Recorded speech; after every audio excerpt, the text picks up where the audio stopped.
Actually, I would like to thank and congratulate Neha and her dynamic Herky team for really getting this Accelerate event to Mumbai. And we are really exhilarated in the rains as well and to be a part of this wonderful event. Thank you once again. And I have a lovely group of panelists here coming with a wealth of experience, and we'll all share some unique perspectives on this panel discussion of policy to practices, how to make workplaces truly inclusive for women. So without taking much time, I think I'll start with the first question. It's very interesting to really understand, how important is the role of male allies, in moving from policy to practice and creating an inclusive workplace, and what kind of actions have really proven effective. So I would request Renu to take the lead on this. Thanks, Anindita. So I think before I start answering the question, I'll start with Malala Yousafzai's quote. We can't all succeed if half of us fall back. Now we have heard so many great women talk that we all are men and women, both are born with equal intelligence and capabilities. Then why we all have gathered here to talk about empowering women, inclusivity, etc. This itself shows that there is a deep systemic bias that we all carry and that needs to be challenged. That's where I believe allies come into picture, where they help us challenge the stereotypes, they help us mentor, sponsor, they help create an equal environment where we feel safe to work and to perform our best. If we talk about allies, I think my greatest ally would be my maid, because without her, I'm definitely stuck. When she is at home, I'm very peaceful at office, working, making very comfortable, because I know for sure that everything back at home is taken care of. But when I talk about work, I'm very proud to say that at Finastra, the ELT members that we have are our biggest ally, because we have a mandate of reaching the 50% women representation in executive leadership team, which we have already achieved. And in the rest of the Finastra, we plan to reach 50% by 2025. We are already at 40%.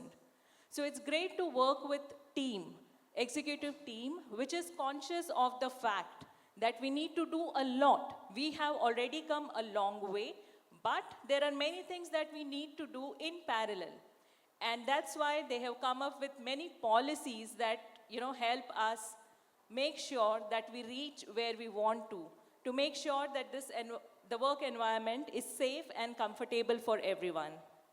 And I believe allies are nerves of this network, because they keep all the policies alive. They help us implement the policies. Who are allies actually? Allies are the people that are constantly working to promote the policies within the organization. So the policy does not remain on the paper only, but they actually walk the talk. In Finastra, we have various well-being champions, we have various gather groups, we have various ERGs, which are employee resource groups, which are constantly working to make sure that the policies are implemented at the ground level. So I believe allies, and I'm very conscious of the fact that I am avoiding to use the word male ally, because I believe that we women also are equally responsible to make sure that we lift each other as we rise above in our careers. So that was my thoughts, Anindita. Thank you so much, Renu. You very rightly said that we need allies to, not only to move ahead, but to create a right balance. And I would like to hear from Khalid on this as well. Great perspective. So I think I was just looking at the count of men out here, very few, right? So men play a very vital role, being that ally in the organization at least, whom we know, right? I mean, we have that upbringing, at least that treat women with courtesy, dignity, and respect. But a lot of, work can be made seamless by leaders, by colleagues who are men. To give you an example, we last year we had a leader from US traveling us, and he had his skip level meetings. And when we kind of met him after the skip level meetings, one of the key observations he had is, why do men in India have to speak first, and why don't they let women speak, right? And these are very basic things that, we can do at workplace, practice at workplace, to ensure that we are giving equal opportunity to women colleagues to speak. And how I do a litmus test to myself as a leader, because I'm fortunate to have a team of all women. I mean, there are 39 members in my team, and I'm the only male person in the team. So if a time comes when my team has to reach out to me that, hey, I'm taking a leave, I take it as a setback on my leadership, because they should not ask me why they need a leave, right? So these are some of the attributes that I look at. I also, look at opportunities or instances wherein a female colleague, right, be it in my team or some other team, has walked up to a male colleague and probably discussed that, hey, I'm facing these challenges. It could be work-wise or something related to not able to build connection with the leader or business and all that, which is impacting them mentally, right? So I think we as men have immense opportunity as well as responsibility to ensure that we are, walking the talk, and we are creating that atmosphere wherein women colleagues feel safe and secure to come to us and share, so that we are able to help them. Thank you so much, Khalid. I think, in fact, we heard earlier as well, I think Aditi also mentioned, and Sudeshna, that certain roles are very women specific, whether it's admin or reception, even HR for that matter. We hear a lot of times become a teacher or get into HR, it's safe for women, work hours are easy, but that's not anymore. And I'm so glad, and I actually really, really appreciate men who really choose HR as their career. I want to give him a big round of applause for that. Okay, so let's move to the next question. This is very interesting, So basically, we all have that policy intention, of, making workplaces inclusive, but there are always gaps, So what are exactly, these common gaps that we all see and face, and what are these challenges? So, Minal, I would request you to share something on that with us. So, first of all, thank you for having me here, and thank you, Anindita, for moderating this panel as well. Going back to your question on intentions to policy, to how do we make it happen, couple of things. I think we also need to question what is the intention we are trying to drive. We heard it in the keynote speaker conversation as well as in our previous session. What type of diversity are we trying to really recognize? Does it really matter it is a woman, man, somebody else from other gender, some other special abilities? So identifying that intention is extremely important. I would think of my organization, which is a manufacturing organization. So General Mills is not really related to banking, financial institutions, which is a large group of demographic here. We are a manufacturing company, foods company. Everybody eats food, every single person. That does not discriminate or differentiate anyone. So in my workforce, how can I not think about that? I think that's our starting point, and that's also the business case, right? My consumer reflects my workforce. So that's where the intention starts. How have we tried to make sure that the rubber hits the road is, first of all, even identifying policies. So are we tracking to, we need an X% of women in our workforce, right? A lot of us chase, we need a 50-50, we need a 30, we need a 40. We have made sure by looking at our data and demographics, if we are losing women, are we hiring enough women? If we are having a lot of people develop, do we have a good representation of women who are getting developed?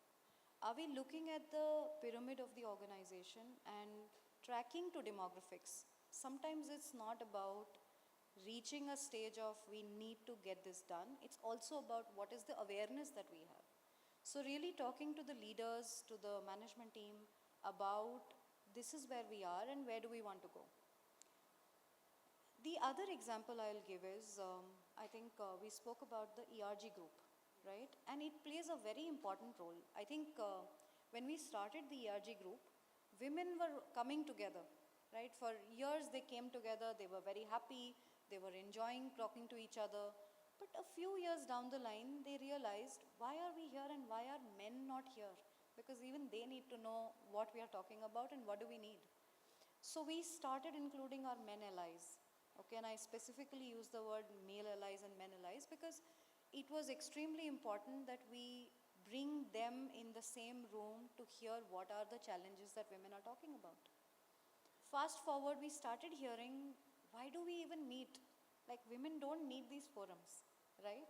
And this is true in a workforce where you have a global, MNC organization. But if you think about Indian context, it may be very different. So we have used those ERG groups very differently over years, and as I speak to you, we have graduated to a level where we are really dissecting what part of my organization needs that support, whether it is top management, whether it is middle management or growing managers.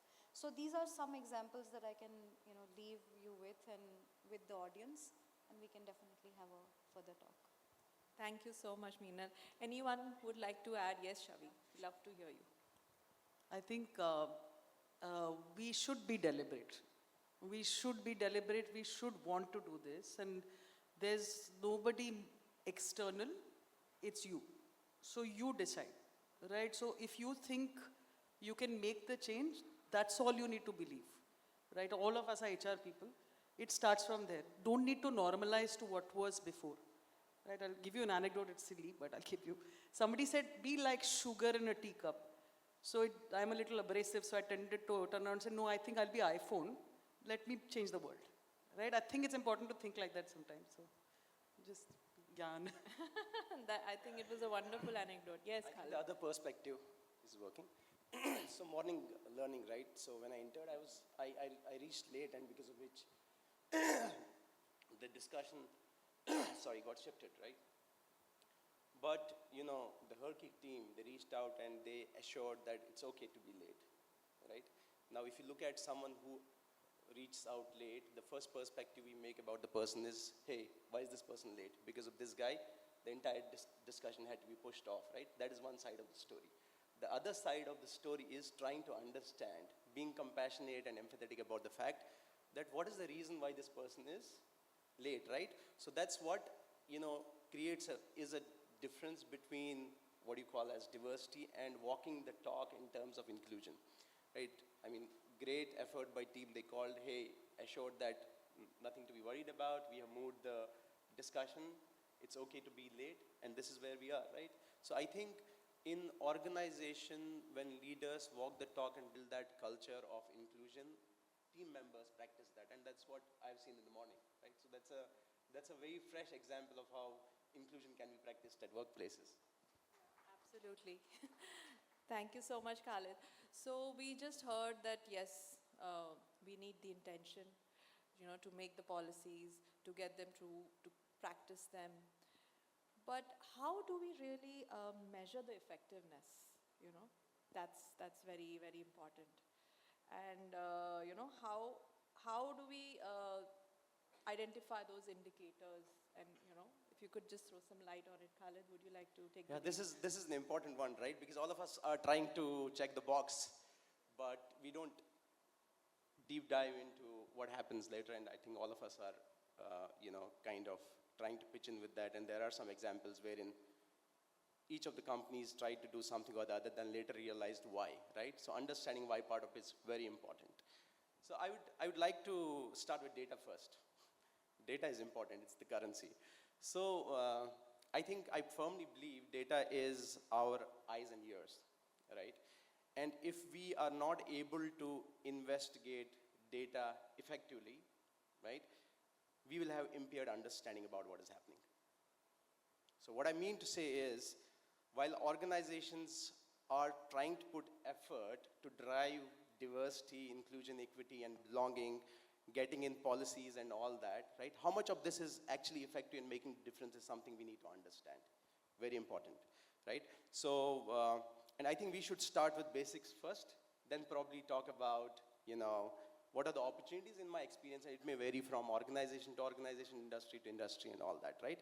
If you look at the talent life cycle, which we are aware about, right? It starts with maybe seeing a job post to exit or departure from the company or talent attraction, whatever you look at. You talk about, hey, let's ensure that our JD talks inclusive language, number one. Number two, I'm just checking the boxes. Number two, let's ensure that each of our hiring panel or interviewers understand inclusive hiring practices. Hey, there is a problem. We have not included a diversity panel or an interviewer in the panelists. So let's ensure that we get a female employee who could be part of the interviews to take off the bias. Is TA team able to get CVs? Are they able to put in enough diversity CVs at the top of the funnel, vis-a-vis maintaining the slates? How is TA team driving the metrics in terms of 40%, 50%, 60%, 70%, all that, right?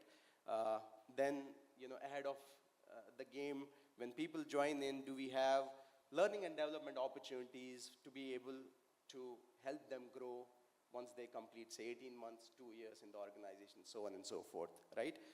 But what happens actually is, right, the effectiveness goes beyond these metrics. You may want to say that, hey, I'm an organization with 50% of diversity.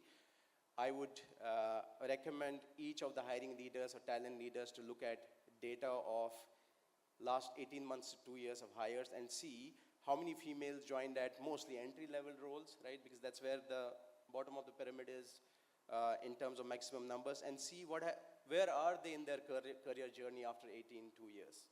And trust me, data is eye-opening. We don't see much of career progression when it comes to females.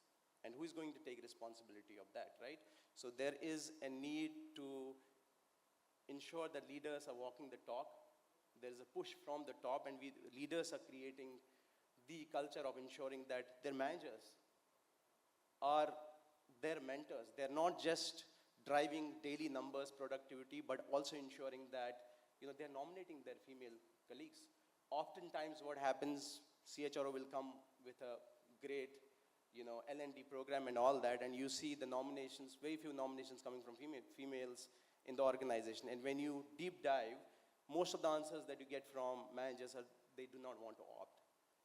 Is it that you don't want to opt, or did you speak to the person and motivate that person to be able to grow, right? Because they have challenges in their personal life. For us as men, maybe finding a job and career progression may be the first thing that we want to sort out.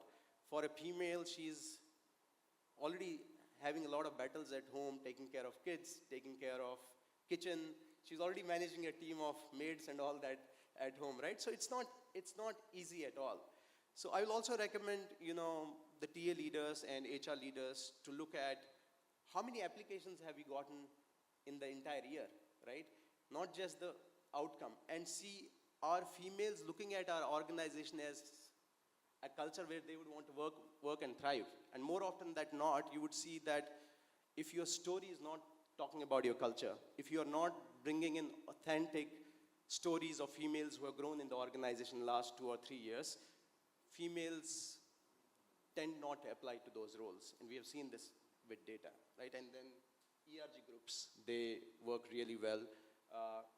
One of the things that I have personally looked at is, we open these referral programs for internal employees, and it's, worth noting that if you see less of female workers or employees or colleagues referring other female colleagues, right? What does that indicate? That indicates that they don't feel this place could be safer for their friend, right? It's very important for us to drive those metrics which we normally don't drive.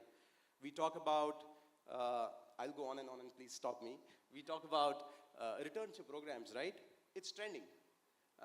So I think how many hiring managers or the hiring team who are driving these projects, or the person who's interviewing a female who comes back from maternity understands the challenge with postpartum depression?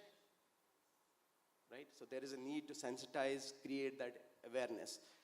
We are interviewing a person, and then great TA team was able to field 4 or 5 CVs, right? We did a great job in terms of giving them an opportunity, but maybe they are not fit for the role. We'll see them after 6 months, which never happens. Are we creating a culture wherein we are actually looking at second in line females, helping them with some tips in terms of what is the gap, right? What are the skill set they need to work on, and go back to them after 6 months and tell them, okay, this is what we had discussed. This is where I want to see your progress. Now we are okay to look at your profile again. Nobody does that, or very few companies do that, right? So I think walking the talk, right, in practicality is something that we need to look at and introspect. Thank you so much. Absolutely. And also, I think, really constant mentoring and changing the mindset. Not just the decision makers, but also, the employees till the bottom line. I mean, we get so many, I would say, resignations. So women have also referred their husbands, and then they have left the job. No, I'm the family way. So I've secured my husband's job. Engineer, आप इनको रख लो, मैं जा रही हूँ. So it is really about the mindset, and how we can really sensitize each and every individual person who's coming in from the time they come in, like you very rightly said, having people having that balance of gender in the interview panel, whether it is at the management level, in the team, at every step. The more we are conscious, we can definitely make it an inclusive workplace without really much hassle. So I would like to now open it to all of you. Can you share some examples from your own organizations where you have made such policy changes and it has made a drastic impact? Yes, please. We are a tech company entity, and we are into not the standard technology which is easy to get. We are in the infrastructure side. Traditionally, finding men itself is a trouble in this world, and then we have to find women, right? Because the whole agenda of getting diversity, having inclusivity of thought became a topic, right? So for us, 2-3 things happened. One was there is always a dry talent pipeline any which ways, and we would look at what can we do. So we've tried the campus program, but how much time will it take to get to that point? A client wants people tomorrow, so what do you do? So then one of the things that came in from the team was, why don't we look at return to work, right? And we called it Academy for Women Empowerment, using the word academy. But the one thing we said was, and this is not a policy, this is what we do, right? We deliberately go out and say, what are our open positions? Which are the ones can we hold back, right? For 2 months. So we say now in those 2 months, we will go out to the market, we'll look for return to work women, let them come, okay? People who have left their careers for whatever reasons, they want to come back. Take these 2 months to get trained. So now what happens in those 2 months? That hiring manager already has a stake in the game. He wants her fast. So he's going to come and say, let me get into the role-specific training. We as an organization get into the whole return to work, right? Building ERG groups, we call it She Can. So you kind of get together and you do things like, so for the hiring manager, what's his agenda? I want this person in this role to be billable fast. What is it for that person who's returned to work? I managed a week. My family lived without me for a week. They were fine. Nothing died. No, everybody learned new things. And then some of those failure points who came back and said, my son fell sick, my daughter fell sick, and she cried and howled, and I didn't know. So that She Can group became that space where like, oh, come on, and the strength in numbers. So this became a batch concept. It's not just hire them, put them out. It was a program deliberately done. Take not a very large size, because even in large size, you'll get lost. So this program is run by the company, by the training manager, by the hiring manager, as well as by HR. After 2 months, they go onto the floor, but that connection remains. So those women kind of get together every so often. We celebrate small things. She'll come back and say, I got my first appraisal feedback, and I'm amazed. It was so cool. It was so many years back that I last time got. So we will just, this is it. This is our job. We're there to pat each other on the back. So we will do that. So this has become and taken a life of its own. It's been 3 batches now. We still struggle to get enough number of women, because obviously, as I said, that is tough.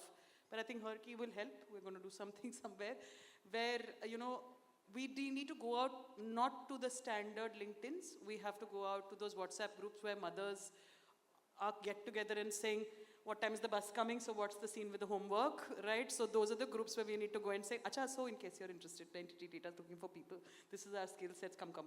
So that's one space. And then of course, everybody spoke about hybrid, right? So for the company, for entity, hybrid is a product. We will offer connected working, right? So we say that if our customers want to know how to do this, we'll offer it. Now you cannot do something you don't do at home. So it was opened up internally saying, apply this.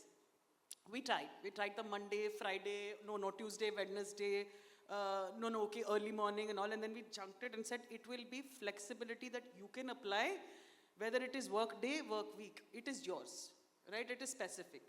Now challenges, right? When we started talking about it, a couple of managers came back and said, nobody will show up to work. They will sit in Slack. All of them will be sitting, especially obviously directed to women.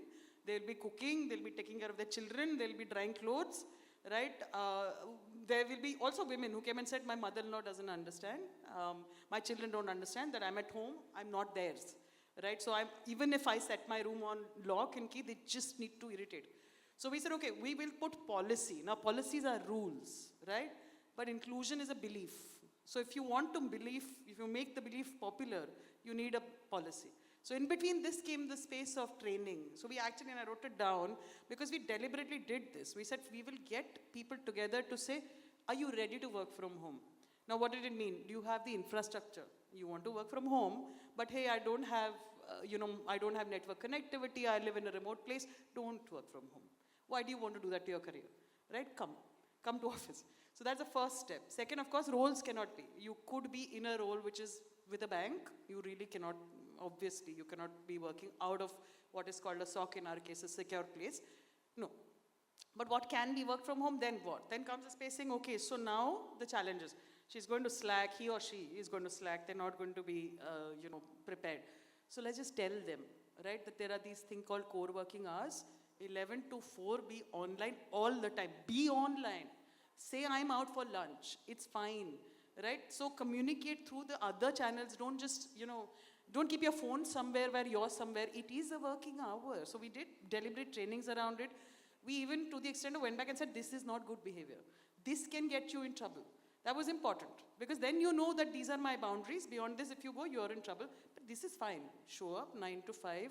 Agree with your boss saying, I'm going to take a lunch break at this time. I'm going to call out that I'm away.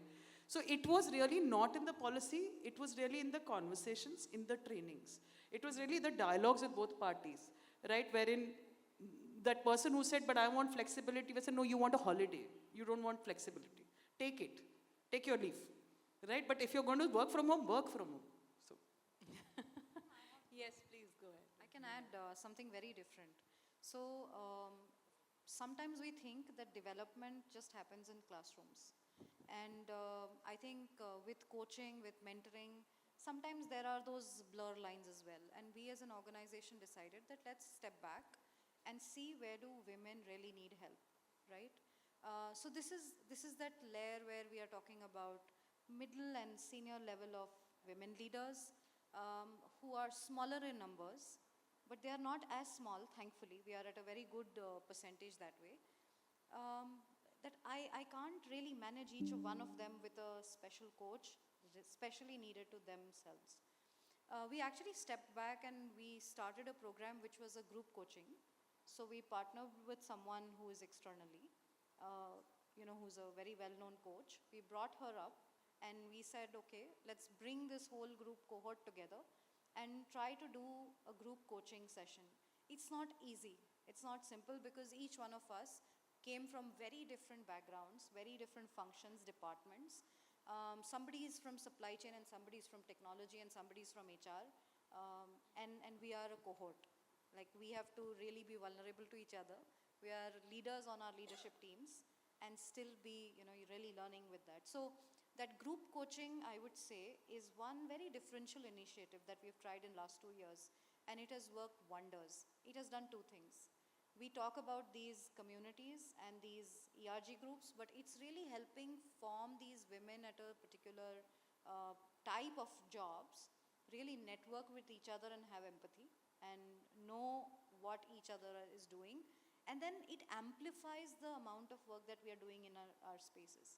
And second, self-development. I don't think we pay a lot of attention as women to that self-development part. So we use the group coaching very differentially for our organization.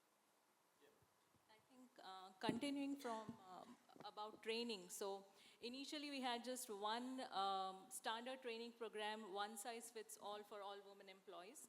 So we started evaluating what exactly are we teaching, and we found that, you know, the age-old topics like negotiation skills and communication skills, and I was like, they don't need it anymore. And that's when we broke it up into various modules that parallels the various career phases that a woman goes through, from fin starter to a leadership development level. So we had around four different type of training that we cater to the women. In terms of policy, there's something very interesting I would like to share that we have at Finastra is open leave policy. Now, open leave policy is something wherein you have flexibility to take as many leaves as you need, not you want, but as many leaves as you need, and there is no upper cap to the number of leaves. Now, imagine when this was launched by HR, we were shocked. We were wondering, you know, half of the team will be on leave, half of the year, where will we look people for? We were so shocked. But then the moment this policy was rolled out, people became responsible, people became accountable towards the number of leaves that they were taking.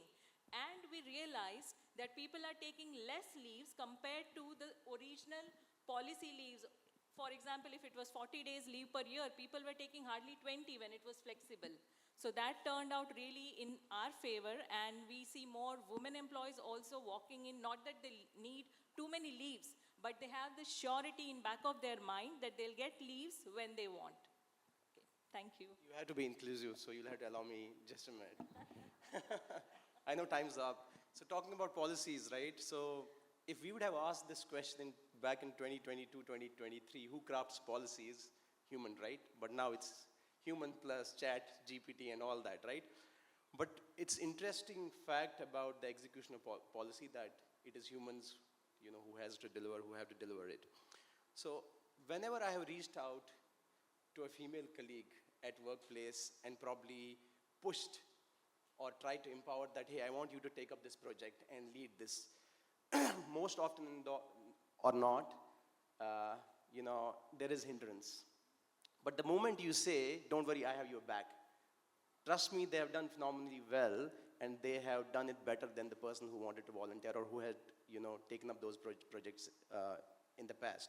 So what I mean to say is my, you know, recommendation to all the female colleagues out here and the ones who you are in touch with, make sure that you find a mentor for yourself, ally for yourself within the organization, outside of organization.